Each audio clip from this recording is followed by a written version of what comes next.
students, it's Anuradha ma'am here. Welcome to my YouTube channel Make Concept Easy. आज के video lecture में class 12 psychology के chapter 9 को continue करते हुए मैं स्पेसिफिक स्किल की first category communication skill complete करूंगी। देखो, लास्ट वीडियो लेक्चर में मैंने आपको बताया था कि कम्युनिकेशन स्किल क्या होती है, क्या इसके कैरेक्टरिस्टिक्स होते हैं। इसके साथ साथ मैंने आपको टाइप्स ऑफ कम्युनिकेशन स्किल और प्रोसेस ऑफ कम्युनिकेशन भी डिटेल में एक्सप्लेन किया था। तो ये सारे टॉपिक समझने के लिए आप मेरे प्रीवियस लेक्चर को जरूर देख लेना, ताकि आपको कम्युनिकेशन स्किल स्टार्टिंग से ही समझ में आ जाए। क्योंकि देखो, ये जो चैप्टर है डेवलपिंग साइकोलॉजिकल स्किल, ये आपके CUET एग्जाम में पूछा जाएगा। तो फुल कंसंट्रेशन के साथ पूरा वीडियो लेक्चर स्टार्टिंग से एंड तक देखना, ताकि कंपोनेंट्स ऑफ कम्युनिकेशन स्किल भी आपको क्लियर हो जाए। देखो, कंपोनेंट्स ऑफ कम्युनिकेशन स्किल में 3 कंपोनेंट है। पहला है स्पीकिंग, दूसरा है लिसनिंग और तीसरा है body language.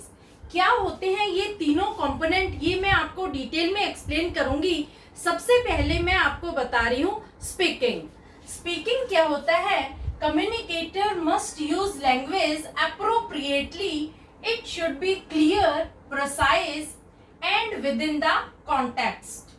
Use of slang and euphemism should be avoided. देखो, जब आप कोई भी मैसेज, कोई भी आइडिया, कोई भी इंफॉर्मेशन कम्युनिकेट करते हैं, शेयर करते हैं, एक्सचेंज करते हैं, ट्रांसमिट करते हैं, तो उसमें 3 चीज बहुत इंपॉर्टेंट है जो होनी चाहिए।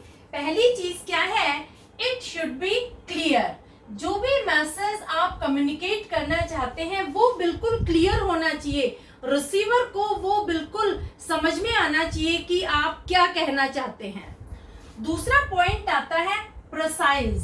जो इंफॉर्मेशन आप देना चाहते हैं, ट्रांसमिट करना चाहते हैं, वो प्रिसाइज फॉर्म में होनी चाहिए, वो समराइज्ड मैनर में होनी चाहिए।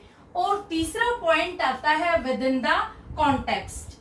जो मैसेज आप कन्वे करना चाहते हैं वो कॉन्टेक्स्ट से रिलेटेड होना चाहिए, सब्जेक्ट से रिलेटेड होना चाहिए। अगर आप सब्जेक्ट से डाइवर्ट हो जाते हैं तो जो रिसीवर है वो आपके मैसेज को रिस्पॉन्ड नहीं कर पाएगा, क्योंकि वो मैसेज को प्रॉपरली डिकोड ही नहीं कर पाएगा, वो उसे अंडरस्टैंड नहीं कर पाएगा।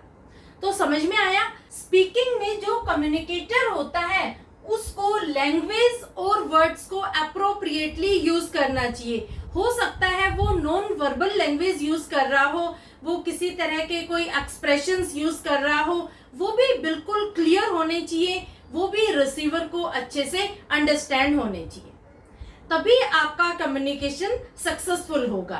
अब देखो, कम्युनिकेशन में बहुत इंपॉर्टेंट है कि 2 चीजें कभी भी यूज नहीं करनी चाहिए। पहली है स्लैंग और दूसरा है यूफेमिज्म।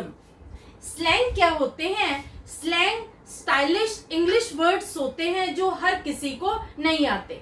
जैसे देखो, आप किसी से नाराज हैं तो आप क्या कहेंगे कि मैं तुमसे अपसेट हूं, मैं तुमसे एंग्री हूं।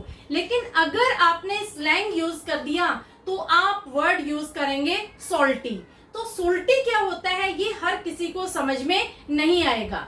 इसी तरह से अगर आप किसी से बातचीत बंद करते हैं, आप उससे आगे से कम्युनिकेशन नहीं करना चाहते हैं, तो हम क्या कहेंगे कि आपके कम्युनिकेशन में ब्रेकअप हो गया। लेकिन अगर आप स्लैंग यूज करेंगे तो यहाँ आप वर्ड यूज करेंगे घोस्टेड। तो इस तरह के जो स्लैंग वर्ड्स है वो हमें यूज नहीं करने चाहिए कम्युनिकेशन में, क्योंकि हर रिसीवर को इन वर्ड्स का मीनिंग नहीं पता होता है। क्लियर? इसी तरह से दूसरा है यूफेमिज्म। यूफेमिज्म क्या होते हैं? ये इडियम्स होते हैं, ये भी हमें अवॉइड करना चाहिए कम्युनिकेशन में यूज करने में। जैसे देखो, एक पर्सन बेरोजगार है तो आप क्या कहेंगे कि ये अनएम्प्लॉयड है। तो ये तो आपने एक सिंपल इंग्लिश वर्ड यूज कर दिया कि ये पर्सन अनएम्प्लॉयड है। लेकिन अगर आपने यूफेमिज्म वर्ड यूज कर दिया तो आप क्या कहेंगे कि ये बिटवीन जॉब है। तो ये जो वर्ड है बिटवीन जॉब, ये हर किसी के समझ में नहीं आएगा। इसी तरह से एक पर्सन जो पागल हो गया है, मेंटली अनस्टेबल हो गया है, तो हम कहेंगे ये मैड हो गया है, इनसेन हो गया है। लेकिन अगर आपने यूफेमिज्म अप्लाई कर दिया तो आप कहेंगे he has lost his marbles. lost his marbles mad की जगह पर आप यूज करेंगे। तो ऐसे वर्ड्स जो बहुत ज्यादा कॉम्प्लिकेटेड हो, जो हर किसी को समझ में ना आए, ऐसे फ्रेजेस, ऐसे इडियम्स हमें कम्युनिकेशन में यूज नहीं करने चाहिए। तो समझ में आया स्पीकिंग स्किल क्या होती है। स्पीकिंग स्किल में कम्युनिकेटर को appropriate words, appropriate language use करनी चाहिए ताकि वो रिसीवर को अच्छे से क्लियर हो जाए और वो उसके मैसेज को इजीली रिस्पॉन्ड कर सके। क्लियर। नेक्स्ट कंपोनेंट आता है listening. Hearing and listening are not same. Hearing is a biological activity involves reception of message through sense organs, while listening involves reception, attention, meaning assignment and response of message. देखो hearing और listening ये दोनों same नहीं है। जो hearing है ये listening का एक पार्ट है। hearing एक बायोलॉजिकल एक्टिविटी है जिसमें reception of message through sense organ involve होता है। इसका मतलब क्या हुआ कि हियरिंग में हम किसी भी मैसेज को सेंस ऑर्गन यानी अपने ईयर्स के थ्रू सुनते हैं, लेकिन जो लिसनिंग है उसमें बहुत सारी चीजें इन्वॉल्व होती है। पहला क्या है? पहला है रिसेप्शन, दूसरा है अटेंशन, तीसरा है असाइनिंग मीनिंग और चौथा है रिस्पॉन्स। देखो जो लिसनिंग प्रोसेस है इसमें सबसे पहले हम किसी भी मैसेज को सेंस ऑर्गन के थ्रू रिसीव करते हैं। इसके बाद हम उस पर अटेंटिवली फोकस करते हैं, कंसंट्रेट करते हैं। जब वो मैसेज हमारे माइंड में रजिस्टर हो जाता है तो उस मैसेज को हम क्रिटिकल थिंकिंग के थ्रू एनालाइज करते हैं और फाइनली हम उसे इंटरप्रेट करते हैं। तो समझ में आया लिसनिंग क्या होता है। लिसनिंग में सबसे पहले रिसेप्शन आता है जिसमें हम मैसेज को रिसीव करते हैं।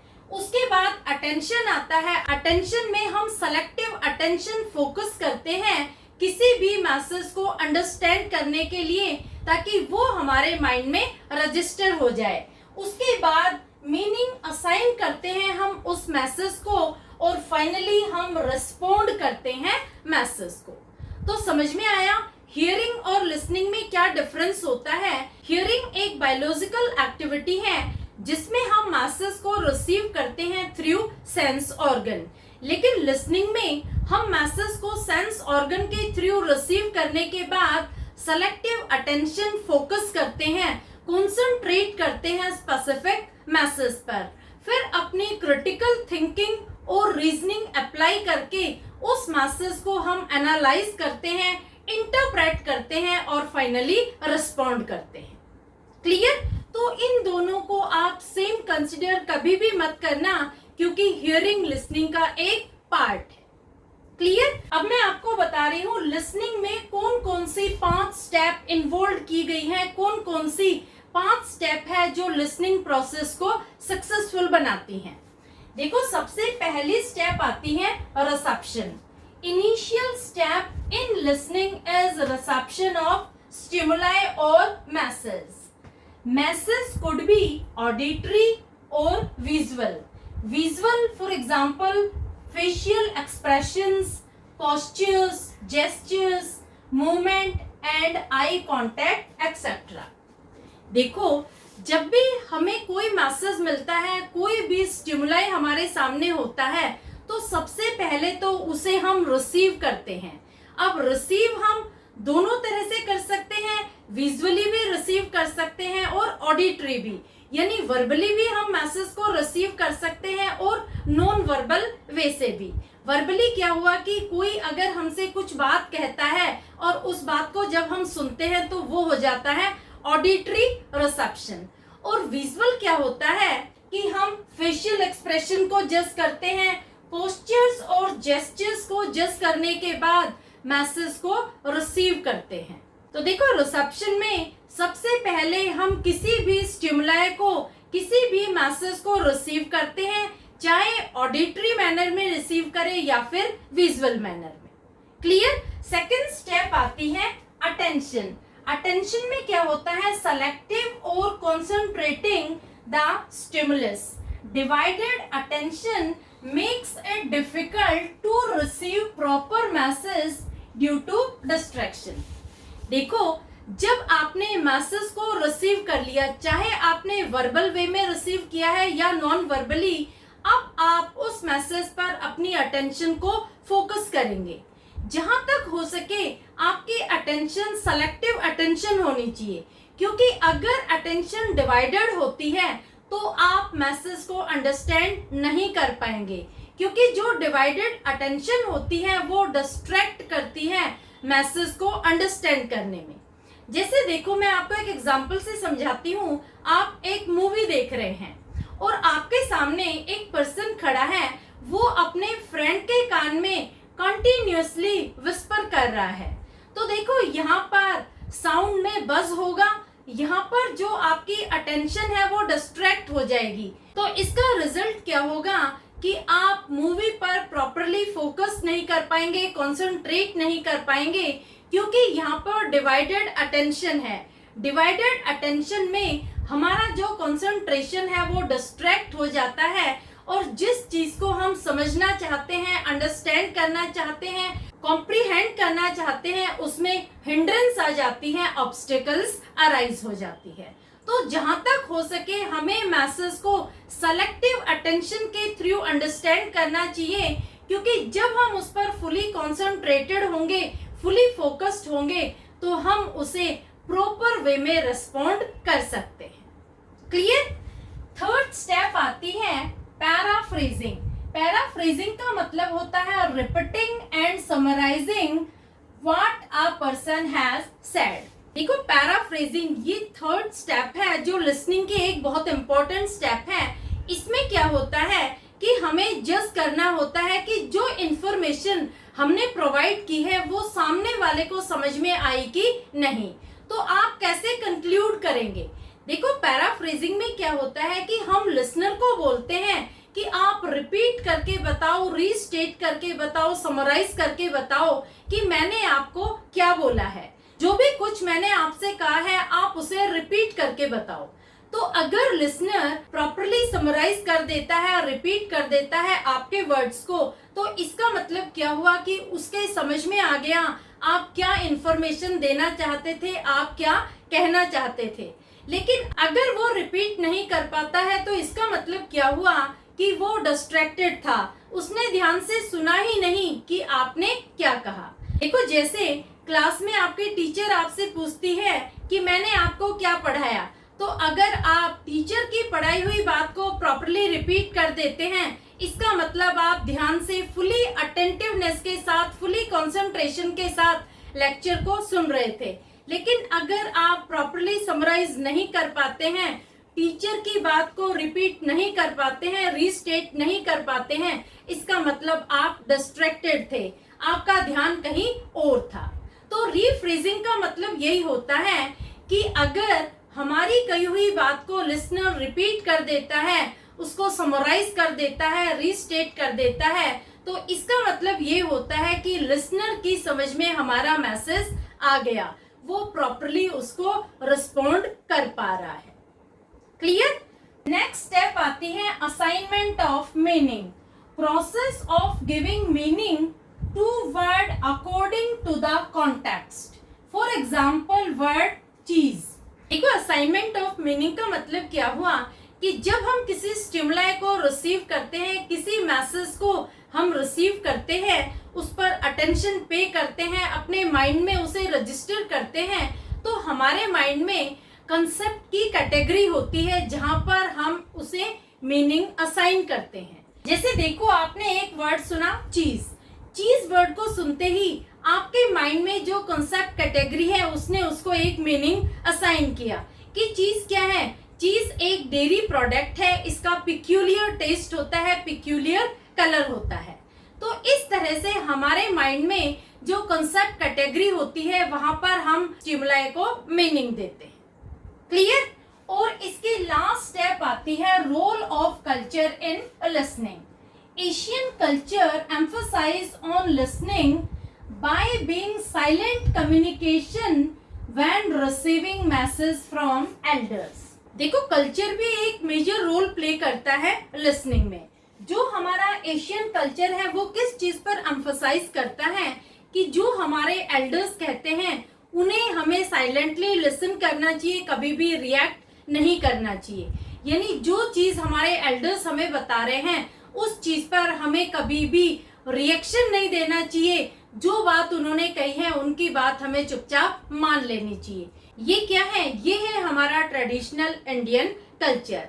लेकिन देखो जो बुद्धिज्म है वो क्या कहता है कि जिस काम को हम कर रहे हैं उसी पर हमें अपनी सारी अटेंशन को फोकस करना चाहिए। तो ये डिपेंड करता है कि कौन सा कल्चर किस स्किल को प्रमोट करता है। हर कल्चर में डिफरेंट स्किल को प्रमोट किया जाता है, तो कल्चर का भी एक मेजर रोल होता है लिसनिंग। क्लियर? तो होपफुली आपको पांचों स्टेप समझ में आ गई होगी लिसनिंग की। अब मैं आपको तीसरा कंपोनेंट बता रही हूँ कम्युनिकेशन का, जो है body language. Message through gestures, postures, eye contact, expressions need to be considered together is known as cluster. There should be a congruency between verbal and non-verbal behavior. देखो बॉडी लैंग्वेज में आते हैं non verbal message.